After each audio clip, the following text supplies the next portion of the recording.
माँ, ओ माँ, कहाँ हो? देखो मैं तुम्हारे लिए क्या लाया हूँ। अपनी माँ के कमरे के अंदर आते हुए गुलशन हाथ में दो टिकट लहराते हुए बोला। बेटे की आवाज़ सुनकर माला फेरती हुई माँ ने उसकी ओर नज़र उठाकर देखा तो बोली, ये क्या है बेटा? माँ, तुम बहुत दिनों से कह रही थी ना कि मैं तुम्हें गंगा स्नान करने ले चलूं। तो इस बार कुंभ का मेला लगा है, तो मैंने सोचा कि आपको कुंभ में ले चलता हूँ और गंगा स्नान करवा लाता हूँ। ट्रेन से टिकट भी करवा ली है। बेटे की ये बात सुनकर सुषमा जी चहक उठी और उनकी आंखों में खुशी भरी चमक आ गई। कुंभ का मेला? अरे, तू सच में मुझे कुंभ के दर्शन कराएगा? तू सच कह रहा है? बेटा, मुझे यकीन नहीं हो रहा। अरे माँ, मैं झूठ नहीं बोल रहा हूँ। ये देखो, टिकट तुम्हारे सामने है। अब जाने की तैयारी कर लो। जितना भी सामान चाहिए मुझे पहले ही बता देना। पूरे 5 दिन बाद चलेंगे। वाह बेटा, जुग जुग जियो मेरे लाल। गंगा जी में स्नान करूंगी तो मोक्ष मिलेगा मुझे। अच्छा, कौन कौन चलेगा बेटा? सभी चल रहे हैं ना?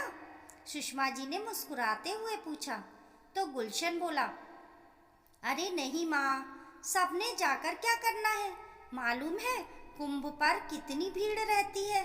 सब लोगों को संभालना तो बहुत मुश्किल हो जाएगा। इसलिए मैं केवल 2 ही टिकट लेकर आया हूँ, मेरे और तुम्हारे लिए। बेटे की इस बात को सुनते ही सुषमा जी की नज़रें अपनी बहू साक्षी की ओर गईं और सोचने लगी कि बेटे के साथ मैं अकेले जाऊंगी तो बहू नाराज तो नहीं हो जाएगी। फिर बोली, अरे बेटा, लेकिन इतनी उम्र में तू अकेला मुझे कैसे संभालेगा? घर में तो मैं जैसे तैसे अपना काम कर लेती हूँ, लेकिन बाहर मेरा उठना बैठना भी बहुत मुश्किल हो जाएगा। घड़ी घड़ी मुझे सहारे की ज़रूरत पड़ेगी। तभी उनकी बहू साक्षी बोली, अरे अम्मा, अब ये आपको ले जा रहे हैं तो संभाल भी लेंगे, और फिर हम तो कहीं ना कहीं जाते ही रहते हैं, फिर कभी चले जाएंगे। और ये भी तो सोचिए कि कुंभ का मेला हर साल थोड़ी ना आता है। फिर सुषमा जी बोली, लेकिन बहू, गुलशन को मुझे संभालने में परेशानी होगी।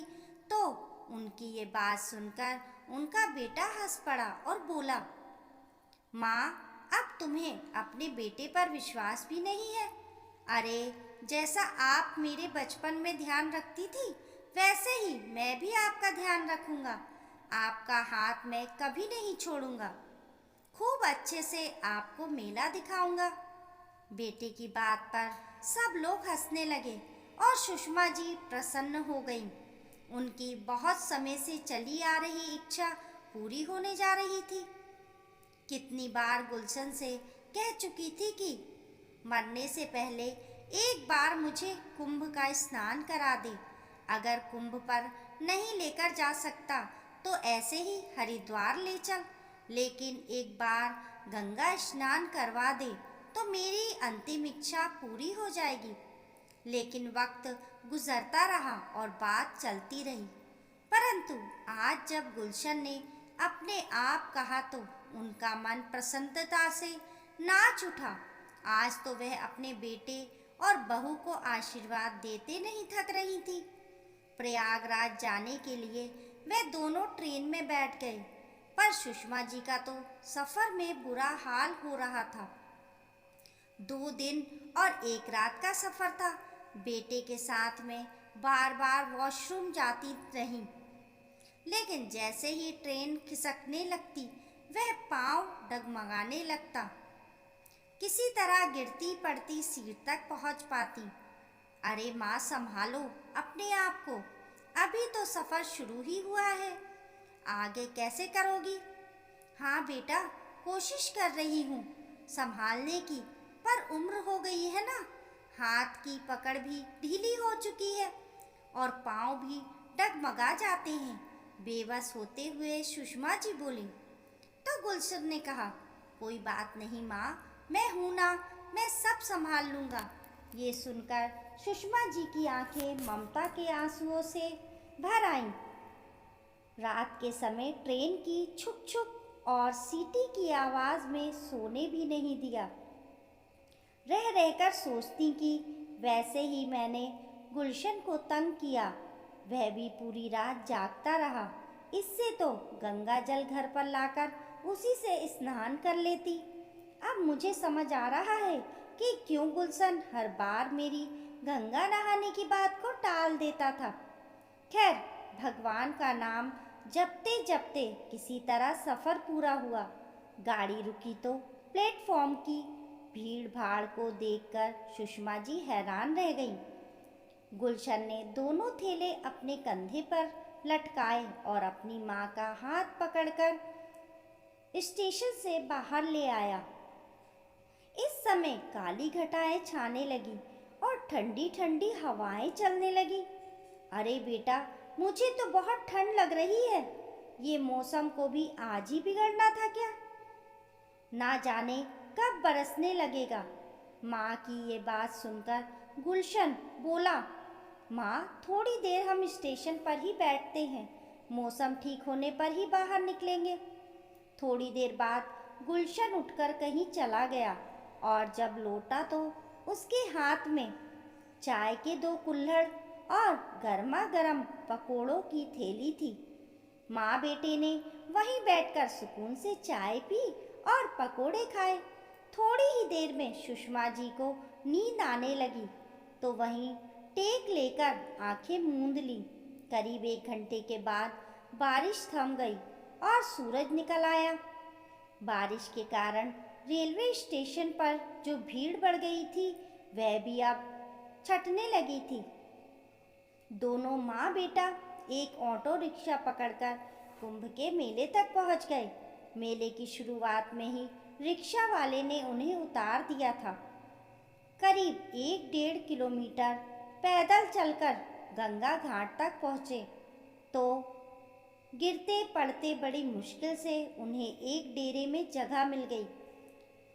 गुलशन ने वहीं चादर बिछाकर अपना सामान रख दिया और अपनी माँ का हाथ पकड़कर गंगा नहलाने ले गया।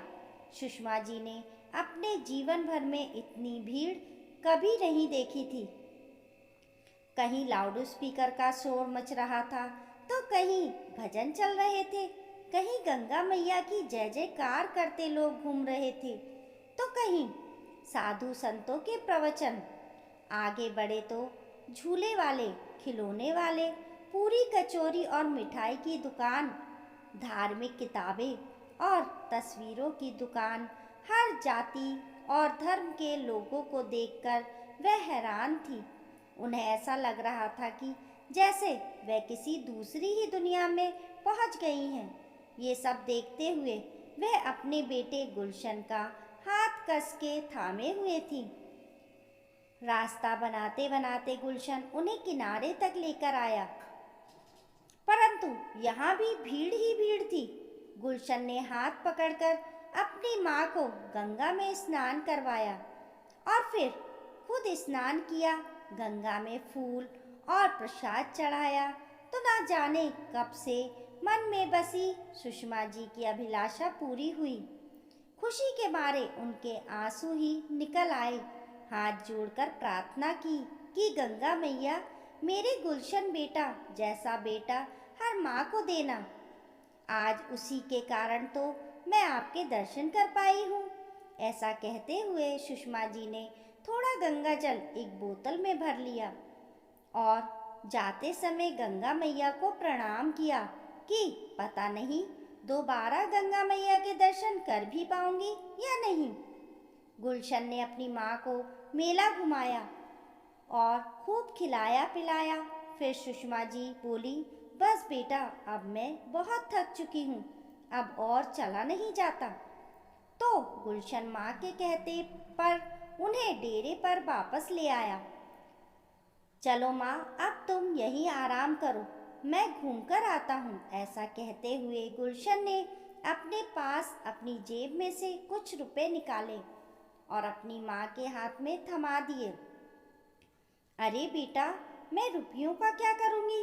तू है तो सही मेरे पास, और वैसे भी मेरी साड़ी के पल्लू में 500 का नोट बंधा है। ऐसा कहते हुए सुषमा जी उसे पैसे वापस करने लगी तो गुलशन बोला, अरे नहीं माँ, रख लो, वक्त बेवक्त काम आ जाते हैं। कुछ खरीदने का मन होता है या कहीं मेले में मेरी जेब कट गई। तो गुलशन के ऐसा कहने पर सुषमा जी ने रुपए रख लिए, ये सोचते हुए कि ऐसे मेले में तो चोर उचक्के और बहुत से ठग घूमते रहते हैं और लोगों को बुद्धू बनाकर लोगों की जेब साफ करके कब निकल जाते हैं पता भी नहीं चलता। गुलशन अपना थैला लेकर चल गया और सुषमा जी वहीं पर अपना थैला सिर के नीचे रखकर चादर पर लेट गईं। आज उनका मन बहुत संतुष्ट था। गुलशन ने भी उनका खूब ध्यान रखा था। लेटे लेटे ही उनकी आंख लग गई, लेकिन जब आंख खुली तो देखा सूर्य अस्त हो रहा था। इधर उधर देखा तो गुलशन अभी तक नहीं लौटा। उसके माथे पर चिंता की लकीरें उभर आईं। अनजानी जगह और अनजाने लोग अपने गुलशन के बारे में पूछे भी तो किससे पूछे। फिर उन्होंने अपना सामान टटोल कर देखा तो सब कुछ सुरक्षित था।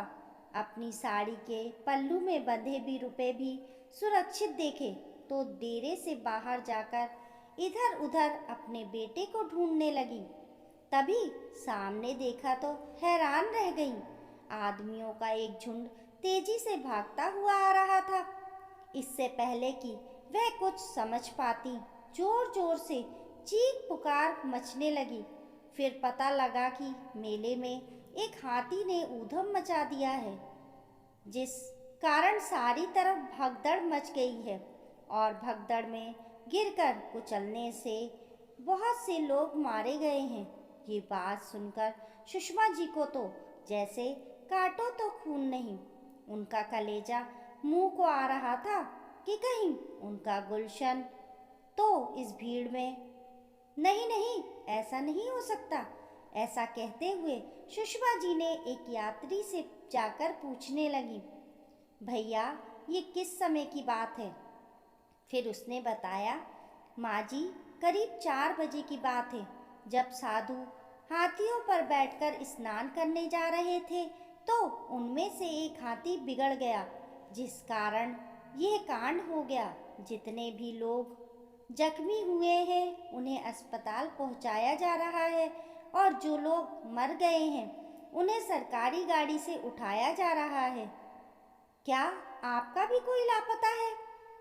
उस व्यक्ति की बात सुनकर सुषमा जी की आंखों में आंसू आ गए और रोते हुए बोली, क्या बताऊं बेटा, मेरा बेटा भी 1 बजे से मेला घूमने के लिए निकला था लेकिन अभी तक नहीं आया। लेकिन माँ जी उसकी कोई फोटो तो होगी। फोटो तो नहीं है मेरे पास बेटा, अब क्या करूं? सुषमा जी रोते हुए बोली, माँ जी आप रोइए मत, देखिए सामने वह पुलिस चौकी है, आप वहीं जाकर पता कर लीजिए। उस व्यक्ति के कहने पर सुषमा जी ने चादर समेटकर अपने थैले में डाली और थैला उठाकर जैसे तैसे पुलिस चौकी तक पहुंची और रोने लगी कि मेरा बेटा कहीं मिल नहीं रहा है। तभी एक दयालु पुलिस वाला उनके पास आया और बोला, माँ जी हौसला रखिए, आइए मेरे साथ। वह सिपाही सुषमा जी को उस जगह ले गया जहाँ मृतकों को इकट्ठा किया गया था। लेकिन सुषमा जी को यह देखकर खुशी हुई कि उनका बेटा वहाँ नहीं था। फिर 1-2 जगह बने अस्पतालों में भी उन्हें लेकर गया जहाँ लोग जख्मी पड़े थे और करहा रहे थे। डॉक्टर उनकी मरहम पट्टी करने में जुटे हुए थे, परंतु गुलशन का पता वहाँ भी नहीं चला। तभी सुषमा जी सोचने लगी कि कहीं गुलशन डेरे पर वापस तो नहीं लौट आया होगा, वह मुझे ढूंढ रहा होगा, परेशान तो नहीं हो गया होगा, कहीं वह मेरा इंतजार ना कर रहा हो। हालांकि उन्होंने पुलिस चौकी पर उसका हुलिया बता दिया था। और उन्हें कहा था कि अगर मेरा बेटा मिले तो मेरे लौटने तक उसे यहीं रोक कर रखना, इस उम्मीद से कि गुलशन वहीं मेरा इंतज़ार कर रहा होगा। सुषमा जी ने आकर पता किया तो उन्हें मालूम हुआ कि कोई भी उनके बारे में पूछने नहीं आया। डेरे में गई तो वहाँ भी उनका बेटा नहीं मिला। आधी रात हो गई थी। बेचारी माँ कभी डेरे में जाती तो कभी पुलिस चौकी पर, लेकिन बेटे का कहीं पता नहीं था। जब रात के 1 बज गए तो पुलिस वालों ने कहा, माँ जी आप जाकर आराम कीजिए, यदि आपका बेटा पूछने आएगा तो हम आपके पास भेज देंगे। पुत्र वियोग से व्याकुल सुषमा जी आशा भरी नजरों से कभी यहाँ देखती तो कभी वहाँ देखते, फिर चादर बिछाकर लेट गई, लेकिन आंखों में नींद कहाँ थी। कहाँ चला गया मेरा बेटा? इतने बड़े मेले में कहाँ कहाँ ढूंढूं? यहाँ कोई अपना नहीं है। यदि गुलशन ना लौटा तो मैं अकेले घर कैसे जाऊंगी? बहू मुझे गुलशन के बारे में पूछेगी तो उसका सामना कैसे करूंगी? ये सब सोचते सोचते सुषमा जी स्वयं को ही कोसने लगी कि व्यर्थ ही गंगा नहाने की जिद ठान बैठी थी। अगर गुलशन टिकट ले ही आया था तो मना भी तो कर सकती थी।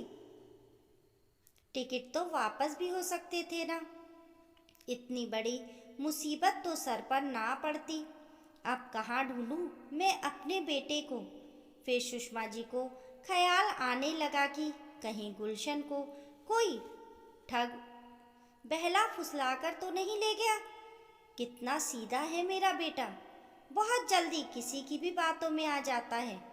या फिर किसी ने कोई गलत चीज़ उसे सुंघा दी हो और बेहोश कर दिया हो और उसका सारा पैसा, अंगूठी और चैन छीन कर उसे कहीं फेंक दिया हो। ये सोच सोचकर सुषमा जी अंदर ही अंदर चिंता के मारे घुली जा रही थी। मन में उठने वाली शंकाओं का अंत ही नहीं था। अगले दिन जब सुबह हुई तो सुषमा जी नहाना धोना भूलकर सीधा पुलिस चौकी पर पहुंच गईं। एक ही दिन में पुलिस चौकी के लोग उन्हें पहचानने लगे थे। देखते ही बोले, आइए माँ जी, क्या आपका बेटा लौटा नहीं अभी तक? तभी सुषमा जी रोते हुए बोली, कहाँ, देखो तुम ही ढूंढ कर ले आओ मेरे बेटे को। एक माँ की दुआएं लगेंगी। सुषमा जी का रो रो कर बुरा हाल था। फिर पुलिस वाला बोला, अम्मा धीरज रखो, हम कुछ करते हैं। सभी डेरों में अनाउंसमेंट करवाते हैं। आपका बेटा मेले में जहाँ कहीं भी होगा तुरंत दौड़ा आएगा। आप ऐसा कीजिए, अपना नाम और पता लिखवा दीजिए और फिर जाकर स्नान ध्यान कीजिए। जल्दी ही मिल जाएगा आपका बेटा। भगवान पर भरोसा रखिए। अब तो पुलिस वालों को भी सुषमा जी से हमदर्दी हो गई थी। रोती बिलखती बेचारी बूढ़ी माँ डेरे में वापस लौट आई। जैसे तैसे गंगा में स्नान भी कर लिया। मन ही मन प्रार्थना करती रही कि हे गंगा मैया, मेरा गुलशन जहाँ भी हो कुशल पूर्वक हो। वहीं तेरे दर्शन करने के लिए यहाँ तक लेकर आया था और वही हाथ छुड़ाकर ना जाने कहाँ गुम हो गया और मुझे बूढ़ी को समझ नहीं आता क्या करूं। हे भगवान, आप ही कोई चमत्कार करो, मेरा खोया हुआ बेटा वापस मिल जाए तो वापस जाकर बहू को मुंह दिखाने लायक बन सकूं। पूजा अर्चना से निपटकर सुषमा जी हर आने जाने वाले व्यक्ति को आशा भरी नज़रों से देखती हैं। दूर दूर तक उनकी निगाहें आने जाने वालों का पीछा करती कि कहीं गुलशन दिख जाए। घाट पर ही बैठे बैठे शाम हो गई। अब तो पेट में भी मरोड़ पड़ने लगी थी। कल शाम से ना तो भोजन का एक निवाला पेट में गया था, ना ही पानी की एक बूंद। फिर ध्यान आया कि अगर मैं खुद बीमार पड़ गई तो अपने बेटे को कैसे ढूंढूंगी? उसे ढूंढना है तो खुद को स्वस्थ रखना होगा। नहीं तो यहाँ मेरा कौन बैठा है जो मान मनोहार करके मुझे खिलाएगा। ऐसे सोचते हुए पास में चल रहे भंडारे पर गईं और आलू की सब्जी के साथ 2 रोटी खा ली और पानी पिया तो कलेजे को थोड़ी ठंडक मिली और अपने बेटे के लिए 4 रोटी बंधवा ली कि गुलशन मिलेगा तो बेचारा भूखा प्यासा होगा तो उसे खिला दूंगी। बेटे को ढूंढते ढूंढते सुषमा जी वापस अपने डेरे में पहुंच गईं। फिर से पुलिस चौकी में भी झांक कर आईं, लेकिन फिर से वही निराशा हाथ लगी। देखते ही देखते दिन बीतते गए। अब तो मेला भी खाली होने लगा था, लेकिन गुलशन नहीं मिला था। फिर पुलिस वालों ने सलाह दी कि माँ जी, लगता है आपका बेटा नहीं मिलेगा। आप अपने घर जितनी जल्दी हो सके लौट जाएं, उतना ही अच्छा होगा। ये सुनकर सुषमा जी की आंखें फिर से आंसुओं से भर आईं। फिर बोली, बेटा, मैं इतनी दूर अपने घर कैसे जाऊंगी? मैं तो कभी कहीं अकेले गई ही नहीं हूँ। कहते कहते उनकी आवाज़ रुआंदी सी हो गई। अच्छा माँ जी, आप अपने घर का फ़ोन नंबर ही बता दो, घर से कोई आकर ले जाएगा। लेकिन बेटा, घर से मुझे कौन लेने आएगा? घर पर बहू अकेली है, वे अकेली कैसे आ सकती है? अरे माँ जी, किसी नाती या रिश्तेदारों को भी तो बुला सकते हैं। आप किसी का भी नंबर बता दीजिए। सुषमा ने दिमाग पर लाख जोर दिया, लेकिन हड़बड़ी में नंबर याद ही नहीं आ रहा था। अक्सर दिमाग को जंग लग जाया करती है जब इंसान परेशानी में होता है। वैसे भी बुढ़ापे में याददाश्त भी कमज़ोर हो जाती है। यही हुआ था सुषमा जी के साथ भी। उन्हें कोई नंबर याद नहीं आ रहा था। अपनी बेबसी पर उनकी आंखें भर आईं। इस समय एक यात्री पुलिस चौकी के बाहर से गुजर रहा था तो उसका ध्यान वहां बैठी सुषमा जी की ओर गया, जो फूट फूट कर रो रही थी। उसने पुलिस वालों से वृद्ध के रोने का कारण पूछा तो सारी बात सुनकर वह यात्री बोला, आप अम्मा को मेरे साथ ही भेज दीजिए, मैं भी वहीं का रहने वाला हूँ। मैं शाम 6 बजे की ट्रेन से अपने घर जा रहा हूँ। आप कहें तो इन्हें साथ लेता जाता हूँ और उसके बाद उनके गांव की बस में बैठा दूंगा। वह आराम से अपने गांव पहुँच जाएंगी। पुलिस वालों ने सुषमा जी को उस अनजान व्यक्ति के साथ रवाना कर दिया और उसका पता और फ़ोन नंबर अपने पास लिखकर रख लिया। सुषमा जी उनके साथ जा तो रही थी, पर मन के किसी कोने में एक डर भी था कि कहीं वह व्यक्ति कोई ठग ना हो। परंतु और कोई चारा भी नहीं था उस पर विश्वास करने के अलावा, वरना इस अनजान जगह पर कब तक रहती। लेकिन उस व्यक्ति ने सुषमा जी के मन की बात जैसे पढ़ ली हो।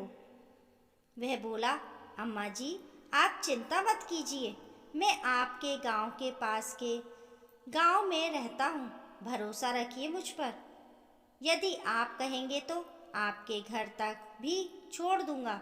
फिर सुषमा जी बोली, अरे नहीं भैया, विश्वास के सहारे ही तुम्हारे साथ आई हूँ। तुम मुझे अपने साथ लेकर आए हो, क्या इतना उपकार कम है? ट्रेन से उतरने के बाद मुझे बस में बैठा दोगे तो मैं अपने गांव पहुंच जाऊंगी। बस मुझे तो एक ही बात का गम सताए जा रहा है, ना जाने मेरा बेटा कहाँ होगा, किस हाल में होगा। 2 दिन बाद सुषमा जी जब बस से उतरी तो पैदल ही अपने घर की ओर चल पड़ी। लेकिन बेटे की अनुपस्थिति में उनका मन भारी हो रहा था। समझ नहीं आ रहा था कि बहू का सामना क्या कहकर और कैसे करेंगे। क्या बताऊंगी कि गुलशन कहाँ है? इसी उधेड़ बुन में जैसे तैसे घर के द्वार तक पहुंची तो देखकर हैरान रह गई कि वहाँ तो खूब चहल पहल थी। घर के बाहरी हिस्से में टेंट लगा हुआ था जहाँ भोज चल रहा था। एक बार सुषमा जी को लगा कि वह गलती से किसी और जगह पर आ गई हैं, लेकिन जैसे ही वह बाहर की ओर जाने लगी तभी उनके पोते और पोती की नज़र अपनी दादी पर पड़ी। वह आश्चर्यचकित रह गए, लेकिन फिर खुशी से चिल्लाने लगे, मम्मी देखो, पापा देखो, दादी तो हमारे सामने खड़ी हैं, वह लौट आई हैं, दादी जिंदा हैं। अपने पोता पोती की ये बात सुनकर सुषमा जी भौचक्की रह गईं। उन्हें समझ नहीं आ रहा था कि आखिर ये चल क्या रहा है। बच्चों के चिल्लाने की आवाज़ सुनकर सभी लोग दौड़कर बाहर आए। पूरे गांव में हड़कंप मच गया। अम्मा वापस आ गई, अम्मा वापस आ गई, सुषमा लौट आई। उधर से गुलशन भी दौड़कर आया और अपनी माँ को देखते ही उसके होश उड़ गए और फिर तुरंत आकर लिपट गया। तुम कहाँ चली गई थी माँ? इस समय उनकी बहू दौड़ी दौड़ी आई और अपनी सासू माँ से लिपट गई। पता है माँ, कितने दिनों से हमारा रो रो कर बुरा हाल था। हमने तो सोचा था कि माँ जी। तभी उसकी बात काटते हुए सुषमा जी बोली, हाँ हाँ, यही सोचा होगा ना कि मैं भगवान को प्यारी हो गई। सुषमा जी को जैसे सारी बात का एहसास हो चुका था। फिर वह बोली, इसलिए तो तुम आज अपनी सास की तेरवी कर रही थी। एक बार मुझे ढूंढना तक जरूरी नहीं समझा तुम लोगों ने। और गुलशन तो मुझे वहाँ निर्जन स्थान पर छोड़कर, अनजाने लोगों के बीच में छोड़कर यहाँ चला आया। मुझसे पीछा छुड़ाने का यही रास्ता सूझा तुम लोगों को। यही सोचा होगा ना कि अकेली बूढ़ी औरत वापस घर कैसे पहुँचेगी, वहीं मर खप गई होगी। हे भगवान, ऐसा कहते हुए सुषमा जी वहीं जमीन पर अपना सर पकड़कर बैठ गई। फिर बोली, अरे मैं तो पगला उठी थी, घाट घाट पर तुझे ढूंढती फिर रही थी। फिर गुलशन बोला, ऐसा नहीं है माँ, मैंने तुम्हें कहाँ कहाँ नहीं ढूंढा, ना जाने कहाँ कहाँ मैंने आपका नाम की घोषणा करवाई, पर आप कहीं नहीं मिली। तभी सुषमा जी ने कहा, भगवान का इतना ही शुक्र है कि तू ठीक ठाक है। तुझे देखकर मेरी जान वापस लौट आई। इस समय बेटा बहू दोनों एक दूसरे की आंखों में देखने लगे। अब ये दावत माँ के लौट के आने की खुशी में है। सब खुशी से खाना खाओ, हमारी माँ वापस आ गई हैं। ऐसा कहते हुए गुलशन खुशी से नाचने लगा तो दूसरी और गांव की औरतों में कानाफूसी होने लगी। लेकिन थोड़ी ही देर में सब लोग बहू और बेटे को बधाई देने लगे और बोले, साक्षी, अच्छा ही हुआ जो तुम्हारी सासू माँ लौट आई, नहीं तो तुम क्या क्या सोच रहे थे और वे बेचारी ना जाने कहाँ कहाँ भटक रही होंगी। बड़ी हिम्मत वाली है जो इतनी दूर से अकेले लौट आई। फिर दूसरी औरत बोली, जाको राके साइया, मार सके ना कोई। खैर, जितने मुंह उतनी बातें, लेकिन सब बातों का एक ही जवाब था कि सुषमा जी कुशल पूर्वक अपने घर लौट आई। वह सभी रिश्तेदार जो सुषमा जी के दुख में शामिल होने आए थे, उनके पांव छूने लगे और किसी ने ढोल वाले को बुला लिया। ढोल बजने लगी और सब लोग नाचने लगे। माहौल एकदम से बदल गया था। उधर अपने बेटे गुलशन को अपने सामने सुरक्षित देखकर सुषमा जी भी सब कुछ भूल गई। भगवान ने उसकी मनोतियाँ मान ली थी। अब भगवान पर उसका विश्वास और भी दृढ़ हो गया था। सभी रिश्तेदार और पड़ोसी खा पीकर अपने अपने घर चले गए थे। सुषमा जी और उनके बेटे बहू भी अपने अपने कमरे में जाकर सो गए। कितने दिनों बाद आज सुषमा जी निश्चिंत होकर सुकून से सो पाई थी, लेकिन अचानक ही उनकी रात में नींद खुली उनका गला सूख रहा था, पानी पीने के लिए उठी तो देखा कि गुलशन के कमरे की लाइट जल रही थी और धीरे धीरे कुछ बोलने की आवाज़ आ रही थी। आखिर ये लोग इस समय जाग क्यों रहे हैं? इस प्रश्न के साथ वह जैसे ही उनके कमरे की ओर बढ़ी तो जो कुछ उन्होंने सुना उन्हें अपने कानों पर विश्वास नहीं हुआ। साक्षी गुलशन से कह रही थी, तुमने तो कहा था कि मैं माँ को ऐसी जगह ठिकाने लगाकर आया हूँ कि उसके बाद तुम्हें उनसे हमेशा के लिए छुटकारा मिल जाएगा, लेकिन देखो तुम्हारी माँ तो कुछ दिनों में ही वापस आ गई। फिर गुलशन बोला, अरे माँ को कुंभ के मेले में छोड़ आया, जहाँ इतनी भीड़ और भगदड़ रहती है। मैंने तो सोचा ही नहीं था कि ऐसी जगह से और इतनी दूर से भी माँ वापस लौटकर आ सकती हैं।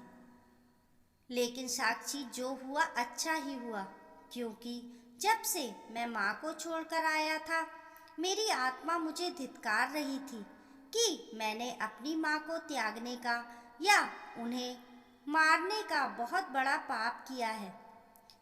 सारा दिन मैं यही सोचता रहता कि माँ भूखी प्यासी कहाँ कहाँ भटक रही होंगी, जिंदा भी होंगी या नहीं। मेरी माँ ने तो मुझ पर विश्वास किया था, मैंने उनके साथ इतना बड़ा विश्वासघात किया। माँ जो इस प्रकार गंगा घाट पर छोड़कर आने का अपराध बोध मुझे अंदर ही अंदर खाए जा रहा था। और साक्षी, तुम माँ के आने पर परेशान मत होना। जहाँ इतना समय माँ को झेला है वहाँ कुछ समय और सही। अच्छा हुआ माँ लौट आई, मैं माँ की मृत्यु का कारण बनते बनते रह गया। हे भगवान, तेरा लाख लाख शुक्र है। इतनी बात सुनते ही सुषमा जी के पैरों तले से जमीन खिसकने लगी और कुंभ के मेले का सारा दृश्य उनकी आंखों के सामने आने लगा, क्योंकि पिछले दिनों उन्होंने लगभग सारे कुंभ के मेले में घूम लिया। अपने बेटे के नाम की जगह जगह पर घोषणा करवाई, पर अपने नाम की घोषणा तो उसने कहीं नहीं सुनी थी। कितना बड़ा झूठ बोला गुलशन ने मुझसे। वह मुझसे मुक्त होने के लिए ही मुझे प्रयागराज लेकर गया था। मैं इतना बड़ा बोझ बन चुकी थी अपने ही बेटे के ऊपर कि वह मुझे जीते जी मारना चाहता था। ये सब सोचते सोचते सुषमा जी की आंखों के आगे अंधेरा छाने लगा। इससे पहले कि वह खुद को संभाल पाती, वह धड़ाम से जमीन पर गिरी। एक बूढ़ी माँ सब कुछ झेल गई थी, पर ये सदमा न झेल सकी। आज सच में सुषमा जी को अपनों से मोक्ष मिल गया था। इस कहानी को लेकर आप लोगों की क्या राय है, हमें कमेंट करके ज़रूर बताइए। कहानी पसंद आने पर लाइक और शेयर करें। ऐसी ही अच्छी अच्छी कहानियों के लिए चैनल को सब्सक्राइब करना ना भूलें। मिलते हैं फिर एक नई कहानी के साथ, तब तक के लिए नमस्कार।